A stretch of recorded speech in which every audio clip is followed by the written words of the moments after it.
سڵاو بەڕێزان، جارێکی دیکە هەوڵی کوشتنی دۆناڵد ترامپ درایەوە. دۆناڵد ترامپی سەرۆکی پێشووی ئەمریکا کە کاندیدی ئێستای پارتی کۆمارەکانە بۆ سەرۆکی ئەمریکا بۆ جاری دووەم لە ماوەی نزیکەی 2 مانگدا هەوڵی تیرۆرکردنی دەدرێت. ئەمە دیسانەوە جەختی بردوۆتە سەر مەسلەیەکی گەورەتر لە ئەمریکا کە تونوتیژیە لە ڕێگەی چەکەوە. ئەم پرسە ئەتوانین بڵین لە دروستبوونی دەوڵەتی ئەمریکاوە هەر هەبووە بە جۆرێک لە جۆرەکان تا ئێستا کە هیچ سەرۆکێک نەیتوانیوە چەک کۆنتترۆل بکات لە ئەمریکا وا بکات کە تونوتیژی چەک چارەسەر بکات. ئەمڕۆ لەگەڵ هاوکارانم هێمن عەبدوڵڵا و ڕێبازعەلی باسی ئەم پرساکەین بۆچی تونوتیژی چەک هێندە پرسێکی گەورەیە لە ئەمریکا کە لە ڕاستیدا زۆر کەس دەڵێن کەم وڵاتی دنیا هەیە ئەگەر هەبێت هێندەی ئەمریکا تونوتیژی چەکی تێدا ئەنجام بدرێت. بەڵام سەرەتا بەو ڕووداوەی فلۆریدا دەست پێەکەین کە کەسێکی سەروتەمەند 50 ساڵ هەوڵیدا سەرۆکی پێشووی ئەمریکا دۆناڵد ترامپ تیرۆر بکات. دەچمە لای ڕێبازعەلی بۆ وردەکاری زیاتر لەسەر ئەو هەوڵە. بەڵێ نامەوەکو ئاماژەت پێکرد ئەمە دووەمین هەوڵی کوشتنی دۆناڵد ترامپ بوو لە ماوەی 2 مانگی ڕابردوو. ئەمەیان جیاواز بوو لەوەی پێشتر ئەم ڕووداوی ئەم جارە لە نێو یاریگای گۆڵفی تایبەت بە دۆناڵد ترامپ لە شارۆچکەی وێست پالم بیچ لە ویلایەتی فلۆریدا ڕوویدا. ئەوەی کە جێی سەرنجە ئەم کەسە تەمەن 58 ساڵە کە ناوی ڕایان ڕووسە بۆ ماوەی 12 کاژێر لە سیاجی دەوروبەری یاریگای گۆڵفەکە خۆی حەشارداوە لە کاژێر نزیکەی 1 شەوەوە تاوەکو 12 نیۆڕۆ هاتووە لەوێ خۆی حەشارداوە و ماوەتەوە تاوەکو دۆناڵد ترامپ هاتوۆتە دەرەوە خەریکی یاریکردن بووە. اینجا هەوڵی دیارە پێدەچێت گومان دەکرێت یاخود وا تا تۆمەتبار دەکرێت کە هەوڵی داوە تەقە لە دۆناڵد ترامپ کە هەرچەندە تەقەی نەکردووە. یەکێک لە پاسەوانەکانی دۆناڵد ترامپ لەو کاتەدا لولەی تفەنگەکەی بینیوە کە جۆری AK-47 یاخود کلاشنکۆف بووە بینیوەتی و تەقەی لێ کردو و ئەویش هەڵاتۆ دواتر دەستگیر کرا.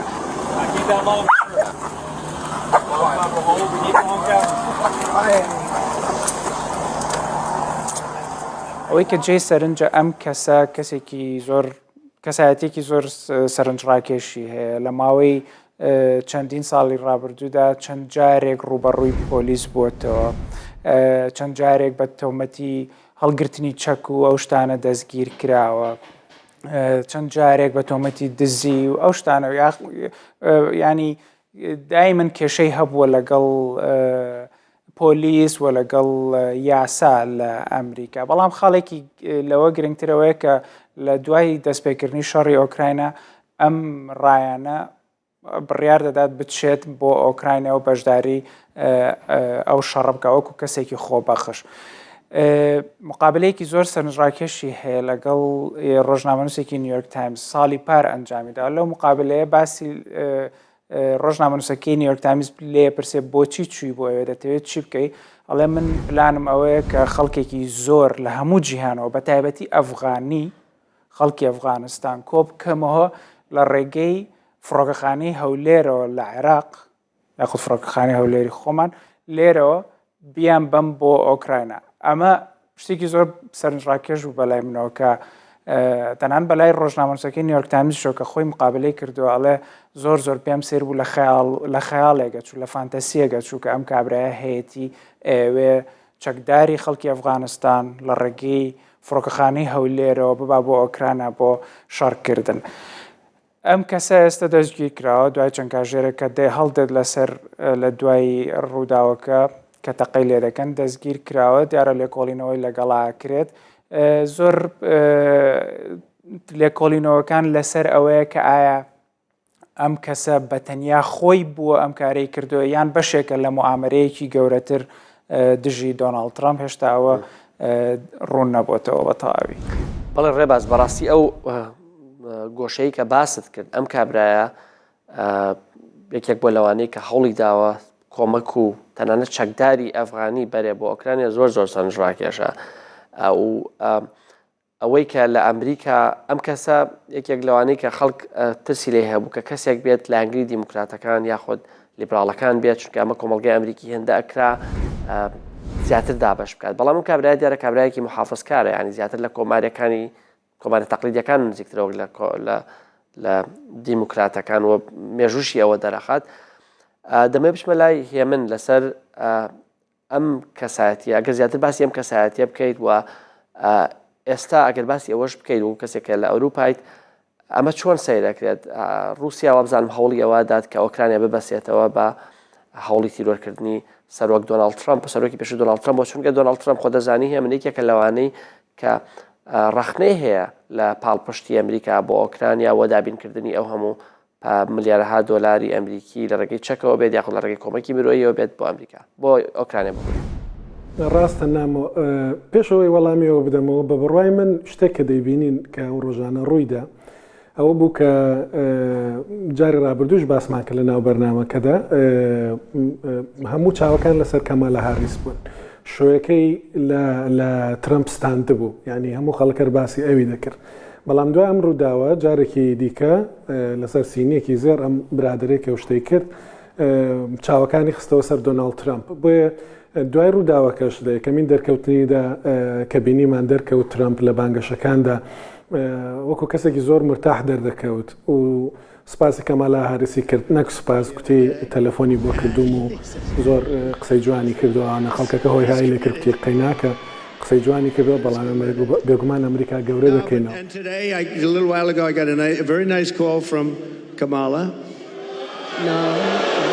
It was very nice. It was very, very nice, and we appreciate that. But we have to take back our country. We have to win. We're going to win, and we're going to make America great again. That's all there is to it. Very simple. ئەوەی ڕێباز باسی کرد و تۆش ئێستا ئەوەی کە گوتت لەسەر ناسنامەی ئەم کابرا بەڕاستی شتێکی زۆر نازانم تراجیک کۆمێدیە. کابرا خۆی گەورەترین کێشەی هەبووە کە چۆتە ئۆکرانیا کە وەرنەگیراوە، وەکو ئێوەش دەزانن دوای کە رووسیا هێرشی کردە سەر ئۆکراینە فەیلقێک دروست کرا لە نێو ئۆکرانیا بۆ ئەوانەی کە لە دەرەوە دێن فەیلقی نێودەوڵەتی ناولێنرا بۆ داکۆکیکردن لە ئۆکراینە. نزیکەی 5,000 کەسێکن 5,000 چەکدارێکی بیانین لەوێدا بەشدارن، ئامانجانەوەی کە لە ڕۆژێک لە ڕۆژان ئەگە شەڕ درێژەی کێشا بیگەنن بە 40,000 کەس، ینی ئامادەکاریەکە وا کراوە. بەڵام ئەم کابرا چەندین جار هەوڵی داوە کە خۆی وەربگیرە لەوێ وەرنەگیراوە، چونکە کێشەی بینیویانە کێشەی دەرونی هەیە ئەو تێستانێک کە کراوە بۆ وەرگرتنی کەسێک لە شوێنێکی وادا لی دەرنەچۆ. جا کەچی باسیەوە دەکا کە ویستۆتی خەڵکی ئەفغانی ببە. دەزانین ساڵی ڕابردوو کتێبێکی نووسیوە، کتێبێکی ئەلکترۆنی بووە، لە کتێبەکەدا زۆر داوای لەبوردن لە خەڵکی ئێران دەکا و باسی ترامپ دەکا لەوێ. یعنی بە دوواداچوونێکی وردی بۆ دەرەوەی ئەمریکا هەیە، سیاسەتی دەرەوەی ئەمریکا هەیە. ترامپی بەدڵ نەبووە لە ڕابردوودا کە سیاسەتی دەرەوەی چۆن بڕێوە بردووە، کە لەگەڵ ئێران وا تند بووە، کە زۆر شتی دیکەش دەیان کەی دیکە هەیە کە دەبینیم کابرا لەسەر ئەو شتانە ڕاوەستاوە. بەڵام زۆرتر لەوەش هەز دەکەی وەکو گرەیەکی دەرونی هەبووە کە زۆر جار لە ئەمریکا ئەمە بیستومانە کەسێک کە تاوانی کردو پاڵنەری تاوانەکەی چێ دەرکەوتووە کە ئەو کەسە زۆر بەلایە گرنگ بوو کە زۆر بەناوبانگ بێ. ئەمە تەقەی نەکردو 12 کاژەری ڕێک چاوەڕێی کردووە، هیچ شتێک ڕووی نەداوە. بەڵام دوایی ئاشکرا بوو ئێستا بۆتە کابراایکی بەنێوبانگی جیهانی، کەسێک کە لە شەڕی ئۆکرانیا بە چەکداری شوەریان نەدەگرت نامۆ. بەڵێ هێمن لێرە ئەمەوێ باسی ئەوە بکەم پرسیارێکە لە ڕاستیە پێم وایە لە مێشکی هەموماندا مێشکی زۆربەی بینەرانایە ئەویشەوەیە باشە بۆ ئەم هەموو تونوتیژی چەکە لە ئەمریکا بۆ کوشتنی هەوڵی کوشتنی دۆناڵد ترامپ بێدەمانشێتی میدیا جیهانیەکان، بەڵام لە ماوەی لە ساڵی ڕابردوو 2023 زیاتر لە 40,000 تاکی ئەمریکی بە فیشە کوژراون. ئەمانە هەمیشە نابنە مانشێتی هەواڵی تەلەڤیزیۆنە جیهانیەکانی وەکو تەلەڤیزیۆنی ڕوودا و لە هەندێک جار لە ناوخۆی ئەمریکاشە بە شتەکەونە باو بووەتەوە هەمیشە نابنە مانشێتی ڕۆژنامە گەورەکان. 40,000 کەس لە ساڵێکدا لە ئەمریکا، ڕاستە وڵاتی گەورەیە 350 زیاتر لە 150 میلیۆن خەڵکی لێژی، بەڵام هێشتا ژمارەیەکی زۆرە لە ڕاستی ئەمریکا، یەکێکە لە ڕیزی ئەو وڵاتانی کە لە سەروی سەرەوەیە بۆ هەبوونی کوشتنی زۆر بەچەک. یەکێک لە هۆکارەکانی ئەمە بەپێ ئەو ماوەی کە لە ئەمریکا ژیاوم بووە ڕێبازش ئاگداری ئەمە بێگومان جەنابیش ئاگداری کاک هێمن، ینی ئەویش ئەوەیە کە دەستوری ئەمریکایە، دەستوری ئەمریکا مادەی 2 دەستوری ئەمریکا سێکە نەمێنمێن دەڵێ دەبێ هەموو تاکێکی ئەمریکا مافی هەڵگرتنی چەکیەیە و مافی دروستکردنی میلیشیاشی هەیە. ئەمە بێگومان کاتی خۆی کە ئەم دەستورە نووسرایەوە ئەم مادەیان خستە نێو دەستورەکەەوە بۆ ئەوەی چونکە خەڵ بە گومانەوە لە سەرکردە سیاسەکانی ڕوانی نیان دەویست هیچ سەرکردەیەک ببێ بە دیکتاتۆر لە وڵاتەکەیە بۆیە ئەو دەسەڵاتێکی زۆریان داوە بە تاکەکان تا ئاستەی کە چەک هەڵگرن و بتوان میلیشیاش دروست بکەن لە بارودۆخێکدا لە ئەگەرێکە ئەگەر بێت و حکوومەت بەرەو ستەمکاری یاخود بەرەو دیکتاتۆری هەنگاو بنێ. بەڵام ئێستا لە دیبیتەکە لە ئەمریکا ئەوەیە کە دەڵێن ئەو کاتێک ئەم دەستورە نووسراوە ئەم چەکانەی ئێستا نەبووە بەرنەو هەبووە تا میلتێ ناوەوە گولێک هاوێشتووە کاتی زۆری ویستوە ئێستاکە تۆ کلاشینکۆفتێ ئار15 هەیە ئەو چەکە ئۆتۆماتیکیانەت هەیە کە لە ئەتوانین لە ماوەی چەند چرکەیەکی کەمە دەیان کەس بکوژیت. ڕێباز بێمەوە لای تۆ ئەم کێشەی چەکە لە ئەمریکا هیچ ئومێدێکەیە لە ڕاستیە کە هەرگیز چارەسەر بکرێت بەوەی کە یعنی ئەمریکەکان هێندە گرنگی بەوادەن کە مافی لێسەنەوەی مافی ئەویان لێ نەسەنێتەوە کە چەکیان هەبێت. نامۆ چەند شتێک هەیە لە ئەمریکا کە هەمیشە جێگەی مشتومڕێکی یەکجار زۆرە. یەکێک لەوانە مەسلەی چەکە لەباربردننی منداڵە مەسلەی کۆچبەریە بەتایبەتی لە کاتی هەڵبژارنەکانە و بزات لە کاتی ڕووداوێکی تەقەکردنە ئەگەر تەقەکردنەکە تەقەکردنێکی گەورە بێ و دەنگەیەکی لەسەر ئاستی ئەمریکا دروست ببێت چکەوەکو تۆش باسی کرد زۆر ڕووداوی تردا ڕوودەدەن بەڵام نابنە هێدلاینی ڕاگەیاندنەکان و میدیاکان بەڵام هەندێکیان گەورە دەبن و دەبنە هێدلاین لە سەرانسەری وڵات و تەنانەت جیهانیش لە هەموو کاتێک لەو کە ڕووداوێکی وا ڕوودەدا دیسان مەسلەی چەک و مەسلەی چاککردنی ئەو هەموارە دیسانیەتەوە سەر باس و خواسی نێ و دنیای سیاست و میدیاکان و خەڵکی ئەمریکا لە دیموکراتەکان دەیانوێت دەستکاریکی ئەو هەموارە بکەن و وای لێ بکەن کە قورستری بکەن کە خەڵکی ئەمریکا بتوانن بە ئاسانی بچن لە دوکانێکی چەک فرۆشتن لە مارکێتێکە لە سوپەرمارکێتێکە کە لایەکی هێدانراوە بۆ فرۆشتنی چەک بکڕن بەڵام کۆماریەکان دەیانەوێت ئەوە هەر وەکو خۆی بمێنێتەوە چونکە ئەوان پێیان وایە کۆماری پێی وایە کە مەشکلەکە چەک نییە مشکلەکە لایەنی دەروون نییە کەسێکی دەروون نەخۆش دێت چەک هەڵدەگرێ و دەچێ خەڵک دەکوژێت تەقاکە بەناو خەڵک چەندین ڕووداوی ئاخر ڕوودا کە ڕوویدا پێش ئەوەی دۆناڵد ترامپ لە قوتابخانەیەک بوو لە ویلایەتی جۆرجیا. ئەم ڕووداوانە هەمیشە ڕوودەدەن بەڵام ناکۆکیە کە مناقەشەکە زۆر توندە لەسەر چارەسەرکردنی ناگەنە ڕێکەوتنێک چونکە لایەکەوە کۆماری پێی وایە ئەمە کێشەیەکی دەرونیە و پێیان وایە کە چەک گرنگە و قسەیەکی مەشهوریشان هەیە ئەوەی کە دەڵێ تاکە ڕێگە بۆ ڕێگریکردن لە کەسێکی خراپەکار کەسێکی باشە بە چەکەوە بۆیە گرنگە بەلایەنەوە چەک هەبێ بەڵام دیموکراتەکانیش نکۆڵی لەوە ناکەن کە دەبێت چەک هەبێ و دەستوری ئەمریکا ڕێگەی پێداوە بەڵام هەندێک قورستر بکرێت. ئێستا کەسێک ئەگەر بێت چەک بکڕێت تەنیا باگراوند چەکێکی بۆ کرێت لە ماوەی کەمتر لە 24 کاتژێردا ئەوە دەتوانێت بچێت چەکی خۆی بکڕێت وەگەر هیچ کێشەیەکی لەگەڵ قانون و لەگەڵ پۆلیس نەبوو بێ پێشتر دەتوانێت ئەو چەکە بکڕێت بەبێ مشکلە لە هەندێک ویلایەت زۆر ئاسانتریشە لە ماوەی سەعاتێک چەند سەعاتێک ئەتوانێت ئەوە بەدەست بێنە بەڵام دیموکراتەکان ئەیانەوێت ئەوانە دەستکاری بکەن گۆڕانکاری گەورەی بەسەرا بێنن کە تۆزێک زەحمەتتر بێ بۆ هەموو کەسێک نەتوانێت بچێ چەک بکرێت بەڵام ئەوەی کە ئێستا هەیە نامەوە حەزم لێ باسی ئەوە بکەین کە ئەمە ئەوەی کە توندوتیژی سیاسی ئەمریکا بەهۆی ئەم دۆخە گەرمەی ناو هەڵبژارنەکان و ئەوەی کە لە ساڵی 2020 ڕوویدا و هێرشکردنە سەر کۆنگرێسی ئەمریکا و ئەم هەموو ڕێتۆریکەی کە دروست بووە لە نێو سیاسەتی ئەمریکا و لە نێو دیموکراتەکان و کۆماریەکان و کاندیدەکانیان زۆر مەترسی هەیە کە سەر بکێشێ بۆ توندوتیژی زیاتر توندوتیژی سیاسی و زۆر داوا هەیە ئێستا تەنانەت لە کۆماریەکان لە دیموکراتەکانیش کە تۆزێک ئەم ڕێتۆریکە ئەم شەڕە قسەیە تۆزێک هێور بکرێتەوە سارد بکرێتەوە بۆی کە شتی خراپتر ڕوونەدا چونکە تەنانەت هەندێک مەترسی زۆر گەورەتریشەکەن ئەڵەن ئەمریکا بەرەو شەڕی ناوخۆ چێت زۆر پرسیار هەیە لەسەر دۆناڵد ترامپ کە ئایا ئەگەر هاتو هەڵبژارنەکەی دۆڕاند ئایا نەتیجەکە ئەنجامەکەی قبوڵەکە دەگەر قبولی نەکات چی ڕوودەدات چی بەلایەنگرانی دەڵێ ئەمانە هەمووی مەترسیەکن کە ئەم بارودۆخی کە ئێستش کە دروست بووە ئەم هەموو تەقەیە ئەم هەموو ڕەشەیە لە یەکتری ئەم هەموو قسە توندە بەرامبەر بە یەکتری یارمەتی دەرنین بۆ ئەو هێورکردنەوەی ئەو بارودۆخە. هێ من پێشتر باسی ئەوەی کرد کە چۆن کامەڵا هاریس تەلەفۆنی بۆ ترامپ کردووە و دوای ئەو هەوڵی تەقەکردە و بینیشمان سەرۆکی ئەمریکا جۆ بایدن گوتارێکی بەڕاستی زۆر ڕوونیدا لە گوتارەکەیە بەتوندی سەرکۆنی ئەمریکا دەڵێت هیچ پێگەیەک بۆ تونوتیژی سیاسی لە ئەمریکادانی هیچ شوێنێک نییە. Let me just say there is no, and I mean this from the bottom of my heart, those of you who know me, many of you do, no place in political violence for political violence in America. None. Zero. Never.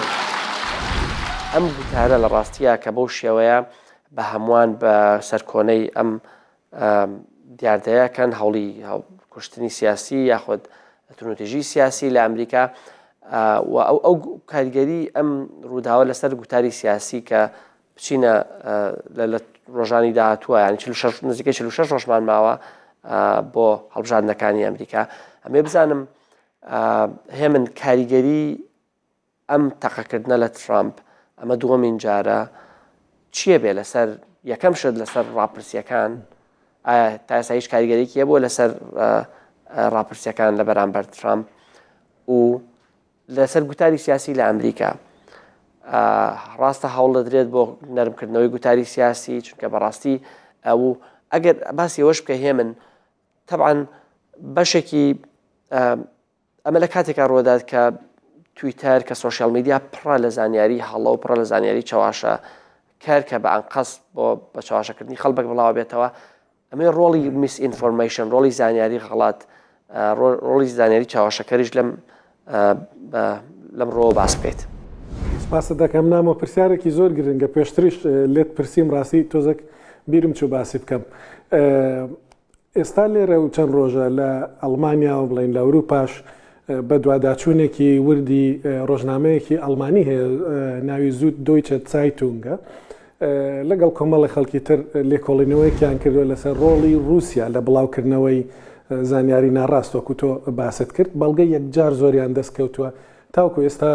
وا قسە دەکرا کە کرملین تۆمەتبار دەکرا بەوەی کە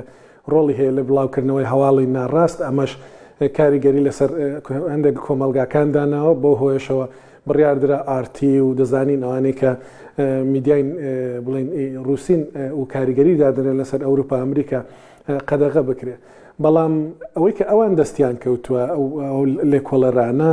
شتی زۆر زۆر سەیر و سەمەری تێدا داتان دەست کەوتووە کۆمەڵێک بەڵگەنامەن بە ئەکسل وۆرد بە بڵین هەندێکی ئەوەی ناو داتەبەیسەکانە کە نیشانی دەدا کەسی زۆر تایبەتەن لە نێو کرملن کە کەسی زۆر نزیکی پوتینن سەرپەرشتی و ئاژانسانە دەکەن کە ئاژانسی کەمپینکردنن لە رووسیاوە خەڵک لێرە لە ئەوروپا و لە ئەمریکا ڕادەسپێرن بۆی کاریان بۆ بکەن هەواڵی ناڕاست بڵاوکەنەوە جا ئامانجان هەیە لە ویشیان ئامانجەکەیانەوەیە بۆ نمونە بۆ ئەگەر بۆ فەڕەنسا و ئەڵمانیا باسی بکەم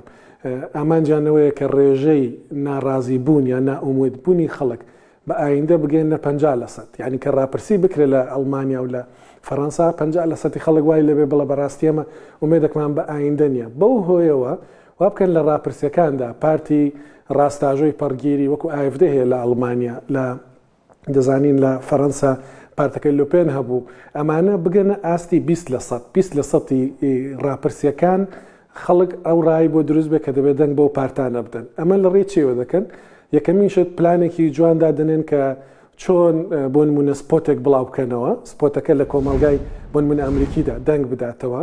دوایەوەی کە سپۆتە دەنگیداوە ڕێگەکانی بڵاوکردنەوەی بدۆزنەوە لە ڕێی تۆڕە کۆمەڵایەتەکانەوە لەشکرێکی گەورە هەیە کە پۆستی دەکات اینجا هەر لە ناوخۆیاندا گەنگەشە دروست دەکەن دیبەی دروست دەکەن لە کۆتاییدا ڕای گشتی کە ئەو گەنگەشانە دەبینێت و پۆستانە دەبینێ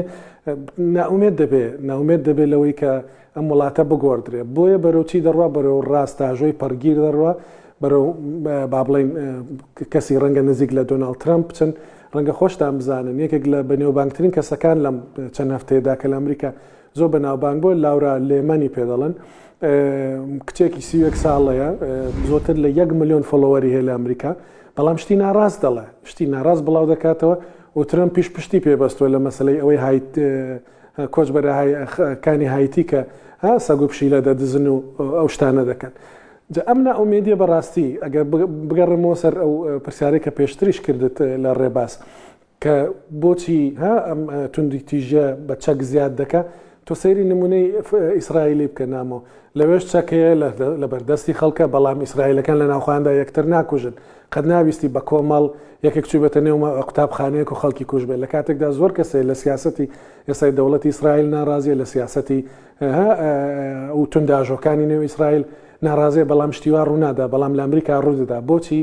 کاریگەری لەسەر ناومێدکردنی کۆمەلگاکە ڕای گشتی زۆ بەهێزە و ئەوانەی کە ناومێدن بۆی سەرنج ڕابکێشن بۆ کێشەی کە هەیەە بۆ ناڕزایەتی کە هەیە ئەگەر خۆپشاندان بکەن دەڵێن ڕەنگە زۆر دنگ نەداتەوە بەڵام ئەگە بڕۆن لە قوتابخانەیە کۆمەڵێک منداڵ بکوژن کابرا دەگرن باگراوندەکەی لی دۆکۆڵنەوە دەردەکەوێت کە ئەمە ناڕزایەتی هەبوو لەسەر فلان کێشە و فلان کێشە مەسەلە لە نەروێجیش هەمان کەیس هەبوو